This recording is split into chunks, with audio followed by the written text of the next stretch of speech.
Irish Funny Vlogs. Delighted to welcome the one and only Robbie Lyle from, I got that right, didn't I, Robbie? Lyle, yes, Lyle. From Arsenal Fan TV. Great to have you on. How are you? I'm good, bro. I'm good. I'm looking forward to the game on Thursday. Shame that obviously we can't get out there to, that would have been a new destination. Although I have been to the Aviva Stadium before. We played Chelsea there in a friendly. Yeah, beat them, by the way. Right, but we played Chelsea there in a friendly, so I know it's a really nice stadium, and we'd have got a chance to go to Dublin and that. So it's a shame, but yeah, it is what it is in this time. Yeah, Oriel Park in Dundalk only holds about 4,500, Robbie, so it would have been at the Aviva as well. We would have got a big crowd. It's a pity, it's a shame, but like they're the times we live in at this minute in time, aren't they? Arsenal Fan TV, Robbie, you're the founder, obviously, but how did it start? And how long ago did it start, actually? Well, we've been going for just over 7 years now. And we started, basically, I just had the idea. I just wanted to interview fans, get the views of fans outside games. And yeah, we just one day rocked up outside the Emirates with a mic and started interviewing fans, and the rest is history. We've just been doing it ever since. So, I mean, the model's changed over the years, especially at the moment. Obviously, there's no games on to interview fans. So, but we're doing it in a slightly different way, doing watch-alongs, interviewing fans here. We've got like a studio here, which is not far from the ground. So we're interviewing fans here, and yeah, it's still been going good. But yeah, it's been an enjoyable time. Can you believe how far it's come? Because it must be one of, if not the most watched football fan channel on the planet. Can you believe that? Like, it's crazy. It's crazy. It is the most watched.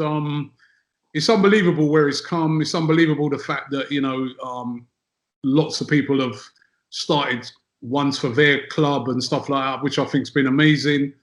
And yeah, it's been an amazing journey. I mean, some of the countries we've been to, some of the people we've met along the way, and some of the things we do and continue to do. I mean, this afternoon, actually, I'm going to be giving a talk on YouTube, like to potential people who want to start a YouTube business. And, that's remarkable, because when we first started doing it, YouTube was saying, oh, we're not too sure if that model that you've got will work. So it's been a real turnaround, but yeah, it's been a lot of hard work, but enjoyable when you're following around a club that you love and making content around that. It's amazing. Yeah, that just proves you have to trust your own instinct, Robbie, as well, doesn't it? And you can't really listen to outside voices too often either, can you? Really, if you feel something yourself, to go for, Yeah, 100%. You know what? Especially when you're starting something that's not really been done before.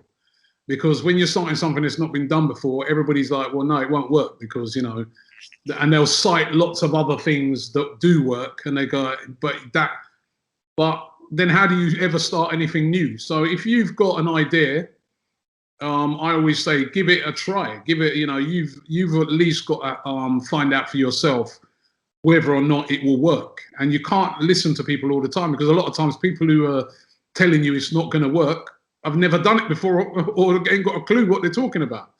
So yeah, always, if you trust your instinct, give it a go, give it a try, and you never know what where that journey will take you. There's always a sense where there's people that don't like people being successful as well. You get a lot of that. That side as well, yeah. You get a lot of that. Listen, we've had it even sometimes amongst our own Arsenal fans. Now I always look on it like this, right? I don't like everything either. I turn on my TV. There's back-to-back programs on it. There's only a handful of things on there that probably I like. I mean, it's a matter of choice. But if I don't like something, I don't watch it. So, but what I look on with us, we get a lot of people watching, but it's not everybody's kettle of fish, and that's fair enough. That's fine. We're just trying to do what we do. We're trying to give fans a chance to have their say, and we're not perfect, but we're trying our best. That's the same for everything, Robbie, isn't it? To be fair, yeah. Not everyone's going to like everything, like in life. I mean, you could be the most successful businessman, musician on the planet. Not everyone's going to like you anyway. So exactly, you have to roll with that and trust in the process and trust in what you do, isn't it? Really, 100%. And like you said, I mean, there's some very successful musicians out there, for instance, you know, and not everybody likes them, you know. Yeah. Look at Donald Trump. Not everybody likes him. He's a president at the moment. Absolutely, yeah. At the moment, yeah, you never know with that. On to a bit of Arsenal chat, Robbie. A lot of people may not know this from Ireland even, but David O'Leary is the record appearance holder at Arsenal. Some record, isn't it? I think he's played from 1975, I believe, to 1993. I could be wrong. Correct me if I'm wrong there. Do you remember seeing him play at all, or watching videos, or yeah? Yeah, no, I remember seeing him play. Great player. Yeah. Great, you know, great defender. You know, players like that are kind of, you know, they're not really around no more. You know what I mean, with their leadership qualities and that. And he had a great footballing career, and he's had a great managing career as well. So, yeah, you know what? When I think about it, there's not been a lot of Irish players since. Unfortunately, I mean, Arsenal actually do have a great history, but that's what it is. It's a history, isn't it? Maybe that's more to do with the production of quality of Irish players, if I'm honest with you. Yeah. But you'd Frank Stapleton as well. You'd people like Niall Quinn, obviously Liam Brady. Some of those are great. Arsenal players, all those that you named out there, they're all greats. But it's a bit strange, I suppose, in recent times that there's not been like an Irish player that sort of followed in that tradition of those guys. You know what I mean? Because we always used to have a tradition, sort of. Liam Brady was the main one. He was like a god here when I was younger. You know what I mean? And but we've not really followed it on with, like, in recent times, of having that great Irish player. Niall Quinn, of course, was much loved there as well. So. Like he wouldn't be one of the greats like your Staplesons or, you know, Brady's or O'Leary's, that kind of. Funnily enough, Jack Charlton didn't really fancy a David O'Leary, but I think that's because he played football, to be honest with you, Robbie. Seriously, there's a lot of the long ball stuff, and there was a lot of hassle. Even Liam Brady fell out with Jack Charlton. He lost his place under Jack Charlton as well, but that's another story for another day. On to the game, I suppose, Robbie. Dundalk are fourth in the League of Ireland. Now, they were champions, but Shamrock Rovers are the new champions from last weekend, so that's disappointing for them. Obviously, Arsenal 3 wins, 3 draws this season, 11th in the table, but they're only 4 points behind the team at the top, which is Everton, isn't it? Everton are top at the moment. The Premiership has been crazy this season, hasn't it? I don't understand what's going on. The results are chaotic, to say the least. It's crazy. I mean, I was looking at the league today, and that same thing. My Tottenham friend was getting on to me last night. Oh yeah, look, we're above you, but I looked at it, they're 1 point above us. I'm like, you know, and it's also very strange that at this stage of the season, there's no unbeaten team. I mean, look how long Liverpool went last year before they got beaten. Every team in the Premier League has lost. Or, you know what I mean? It's been a crazy season for Man City so far. Liverpool got beaten 7-2 by Villa. You know, we haven't been beaten by Leicester at home since 1973, and we got beaten by them. You know what I mean? So I don't know if it's the fact that there's no crowds at games and things like that. Well, I think that's definitely got something to do with it. But we're really getting some strange results at the moment, and I think that this season, you know, is open. You know, from what I've seen so far, there's no runaway team. I think Liverpool, the fact that Van Dijk's going to be out for a long time, you know, it's not all on one player. They've got a great team, but he's a significant player. He's a leader. And he's a player that a lot of teams don't have. So this season is wide open. I think there's about 6-7 teams that can win the league. I don't honestly think Arsenal can. I think Arsenal, though, do have a great shout of getting in the top 4. So it's a wide open season. And yeah, I think the lack of fans is going to have a big part to play. Oh, it has to, really has to. How do you find Arteta so far? Obviously, you had the dynasty with Wenger. Emery came in, and it's fair to say it didn't work under Emery. But to be fair, after Wenger, it was always difficult for the new manager to come in, I felt, at Arsenal. A bit like Man United, that effect. Arteta appears from the outside looking in to have steadied the ship. Arsenal are defensively better without making too many changes at the back. I know they brought in Gabriel in the summer, but before that, he'd already improved the organisation of the team. Is it, though, to the detriment a little bit of the attacking players, because they don't seem to be creating too many opportunities in general? How do you see it yourself? Yeah, I think that's quite an accurate description. I mean, we've been having a big debate here today amongst the guys about Arteta. I really like Arteta. I think this is a tough job at Arsenal. He's trying to rebuild a team. He's trying to remold a team.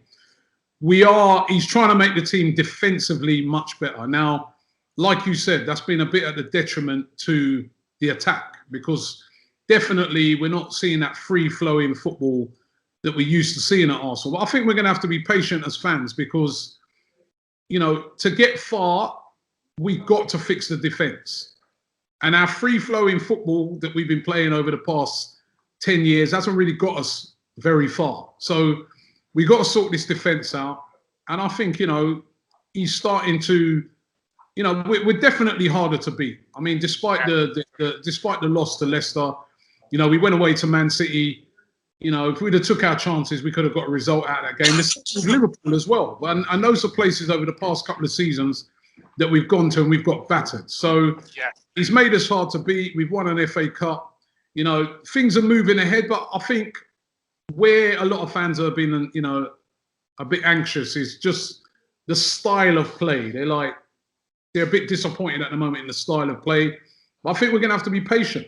We're going to have to be patient because a team that's hard to beat, I think, particularly this season, will go far, will do well because as we're seeing, it's a crazy season already. So maybe it's the season not to be wide open at the back and things like that, Yeah, no, it's definitely interesting. Aubameyang's been playing the left wing, but he played the left wing a lot last season as well, didn't he?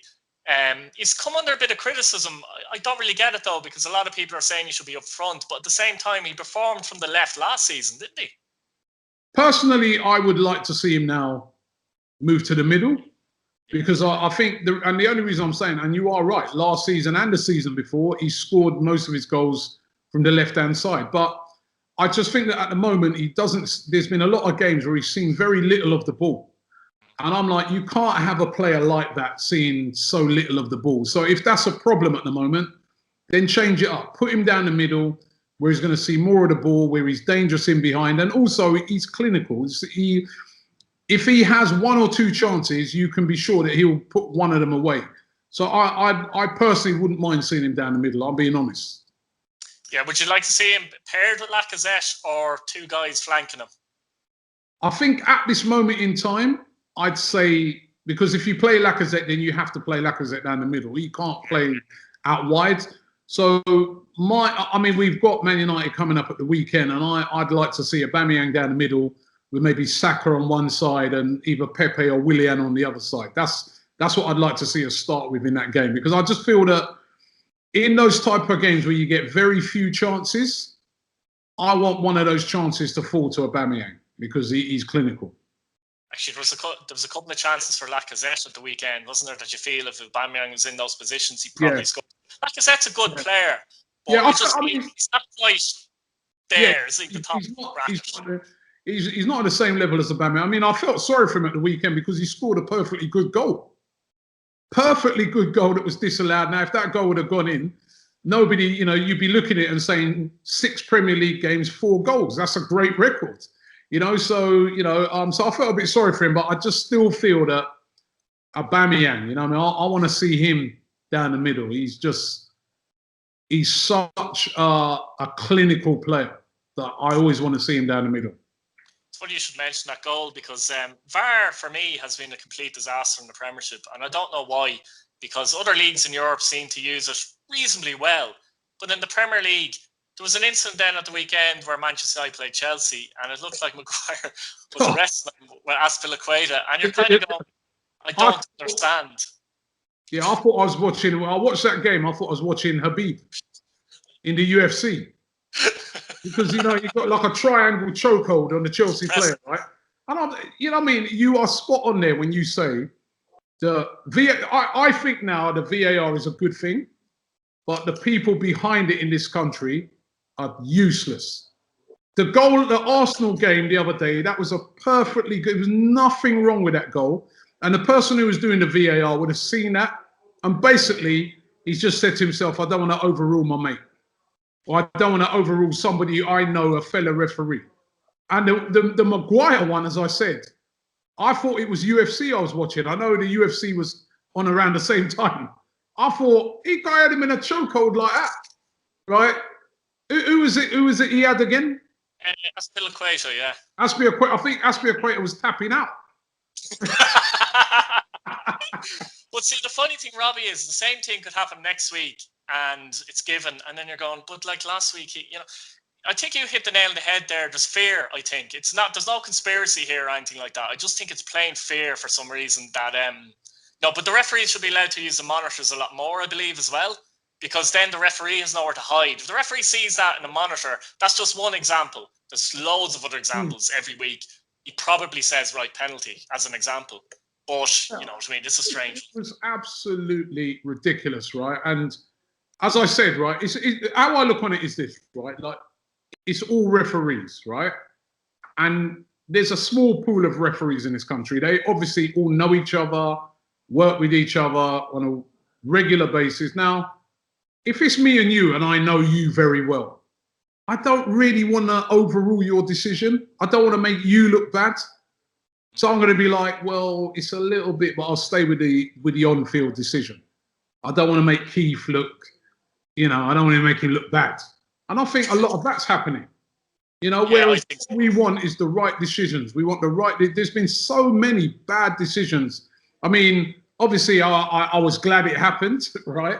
But the Tottenham one, the handball with Dyer, I mean, that was ridiculous.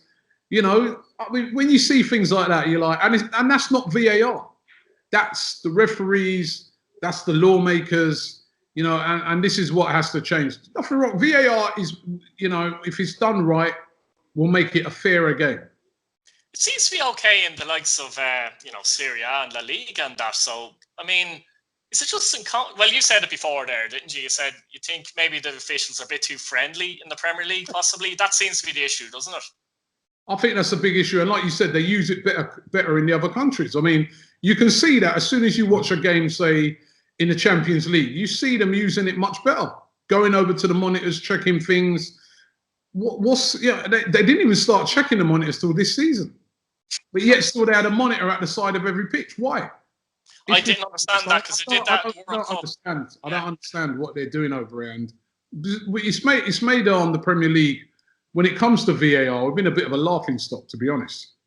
Yeah, I mean, I'm delighted it's not in the League of Ireland, Robbie, to be honest. It'd be a complete disaster. I think we'd see the same issues. Robbie, now Arsenal obviously played last week and won 2-1 in Vienna. Dundalk were beaten 2-1 against Molde. Arsenal kind of played a half and half team, it's fair to say, isn't it, against Vienna? They obviously brought on Pierre and he got the winner. Was that a more difficult game than you anticipated for Arsenal, that Rapid Vienna match? I had a feeling that was going to be quite a difficult game. I think, let's be real, in the group, they're the next best team. And I kind of had a feeling that Mikel Arteta would carry quite a strong team there because he wants to get off to a winning start. And basically, if you look at the Europa League, if you win your home games and at least one away game, you're going through. Right? So, I think, it didn't surprise me, the team he put, but it was a more difficult game probably than anticipated. But I think Leno was bored with the game and thought, let me give them a goal to make it exciting. That's how it appeared, But we got there in the end, and it was a very important win. I do expect though this week there to be a lot more changes against Dundalk than what we had in that game against Vienna, because we're playing at home. We got a big game against Manchester United at the weekend. So I just get the feeling that you will see a lot more young players coming into that game. I don't expect to see, like last week, Partey started that game against Vienna, but I think he wanted to give him minutes. I don't think, I'll be very shocked if I saw Partey playing. I think it'll probably be Joe Willock and a lot of the young players, Reece Nelsons. I think a lot of these guys are going to get a chance in this game. Yeah, these guys are still very good players, particularly up against Dundalk, let's be honest about it. Dundalk would be the weakest team in the group. That said, Dundalk's point of view, they obviously got, this is the second time, Robbie, they're in the Europa League. They were in it 4 years ago as well. Did you know much about Dundalk, or had you heard of them before the draw was made, to be honest? Yeah, I've heard of Dundalk before. Yeah, of course. I've heard of Dundalk before. I've heard of them, but honestly don't know a lot about Dundalk. but I've heard of them. And I always look on it and say, if a team's good enough to get into the Europa League, you can't take any team for granted. But as you said, even with the changes that we make, I feel that we should still have enough to beat Dundalk. We're talking about young players that they're players with a lot of experience. These Arsenal young players, they played in the Europa League over the past few years. Somebody like Eddie Nketiah, I reckon, will probably start in that game. He broke Alan Shearer's record for the most consecutive goals in the under-21. So he's an experienced player, played a lot of games for Arsenal. Same with Joe Willock. Same with, you've seen guys I'm not sure if Saka will play in that game, actually. I think he'll be saved till the weekend. And so it'll be a mixture of experienced players and some of the young players. I think there'll be a bit more changes than you saw last week, with a little bit of a couple of players on the bench that will be there for just in case anything's going wrong. So I'd expect to see like a Lacazette, and I don't think Aubameyang will be in that team, but I think maybe a Lacazette and Pepe, maybe they might be on the bench.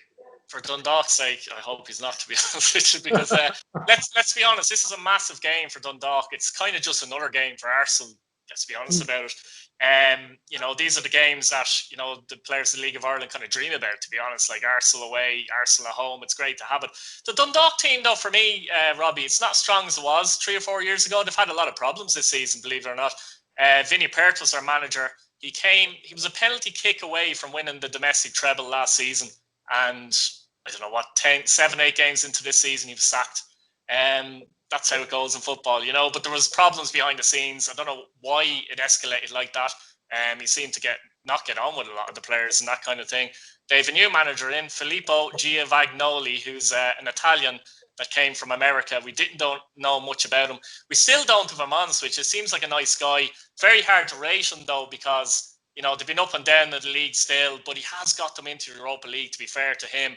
So, it's an interesting dynamic for us to have an Italian manager come into the League of Ireland. You know what I mean? Dundalk do have a lot of money. Stephen Kenny, obviously, is the Irish manager. Yeah. He was the mastermind behind their initial success, to be honest. Like, you know what I mean? They've won 6 titles in 5 titles in 7 years. They obviously lost it this year. Yeah. So he was the mastermind behind that. They're backed by Americans as well, wealthy Americans. So they've the most money in the League of Ireland. But obviously this year, Shamrock Rovers are the champions. But you probably didn't know much about Dundalk in that fashion, I'd say, did you? I know more now. Sounds like the Man City of Ireland. I would, to be honest, probably, yeah. They tend to hoover up the best talent and that kind of thing. But they put in a decent performance, Robbie, against Molde. But as soon as Dundalk went in front, Molde went up another few gears, and unfortunately, Dundalk couldn't stay with them. I don't know if Arsenal played Molde in recent years in Europa League. Have they come across it? Molde's going to be a new one as well. I mean, so all 3 of these teams are new to Arsenal playing. Rapid Vienna were, I expected, they've always had a name in European football, Rapid Vienna. So I knew that they'd be decent. But I don't really know. I mean, obviously, Oli Solskjaer is to manage Molde. That's about the only thing. I don't really know a lot about them either. But as I said, I mean, Arsenal now, they've been in the Europa League now for the past 3 seasons. They got to the semi-final once. They got to the final another time. They're again the favourites, one of the favourites to win it this time around. And I think, as I said, even if they change it up and they have a lot of young players in the team, they're experienced young players. They're young players that have been playing in the Europa League, going away to very hostile places and playing and doing well. The emergence of, say, Saka, for instance, that was in the Europa League. So I fully expect, us to get the job done. Against, I mean, that would be a horrendous defeat if we was to lose to Dundalk. So, but also, I think the other thing I'd say with Mikel Arteta, he seems to be a bit more ruthless in these competitions than, say, Unai Emery or an Arsene Wenger, where they would just basically, maybe even for a game like this, just take a chance and play all kids. He seems to be a guy that's like, no, I'm going out there and I want to win, and I want to win handsomely. So you can definitely expect to see a few of the established guys in that team. I think had it not been the fact that we've got Man United at the weekend, I think we'd have probably seen the same sort of team like what we saw against Rapid Vienna, which would have been very, very strong. But I think because we've got United at the weekend, and that's a huge game, we just got beaten by Leicester. He wants to bounce back from that. I think that there'll be a lot of changes, but the changes will still be quite, you're going to see players like Ainsley Maitland-Niles coming in as an England international and players like that. So it's not going to be a super weak Arsenal team. Might be interesting who goes in goal because we've got a new goalkeeper, Runnison. He's not actually played yet. So maybe he might get a start. William Saliba, maybe. Oh, no, he's not in the squad, Europa League squad. Yeah. So, yeah, going to be interesting. It'll be an interesting one. And how do you see the ambitions for Arsenal, Robbie, in this competition? Do you think they want to win it, or is it a case of let's see how far we get and then we'll have a look at it? Because Arsenal need, let's be honest, Arsenal need to be in the top four, don't they? They haven't been there for, 3 seasons, did you say? Mikel Arteta's already said he wants to win this. And I think, this now is a competition that is definitely worth winning because, you get into the Champions League. So, 100% Arsenal are going to be going to win this competition. Absolutely. They will go for this. Yeah. I think if I was to call this game, Robbie, has to be an Arsenal win for me. Without sounding pessimistic, I hope Dundalk don't get a hammer, to be honest with you, because the potential is there as well. I hope they go and they're organised and they give it a fight. I'll go 2-0 Arsenal, hopefully, if you know what I mean. Yeah, it's hard for me to predict because I don't honestly know a lot about Dundalk. But we should be, I think every Arsenal fan is going to be expecting 3 or more goals because they're looking at it, they think it's Dundalk. Come on, we should be. So the pressure will be all on us. There'll be no pressure on Dundalk. But I do, as I said, we've got a lot of, even with the changes, it's still quite a strong team. So I fully expect Arsenal to get the job done. And we're at home as well. It's at the Emirates. Dundalk players, even though there's no fans there, surely they're going to be nervous, going out to play in those surroundings. So I fully expect Arsenal to get the job done. I'd say I'm looking 3+ for Arsenal. Hopefully Dundalk get 3 as well. Look, Robbie, thanks very much for coming on. Really appreciate it. And guys, follow Arsenal Fan TV if you're, if you haven't seen it before. I'm sure you have. You'd have to be under a rock, wouldn't you, Robbie? Thanks a million. Thank you. Cheers, Robbie.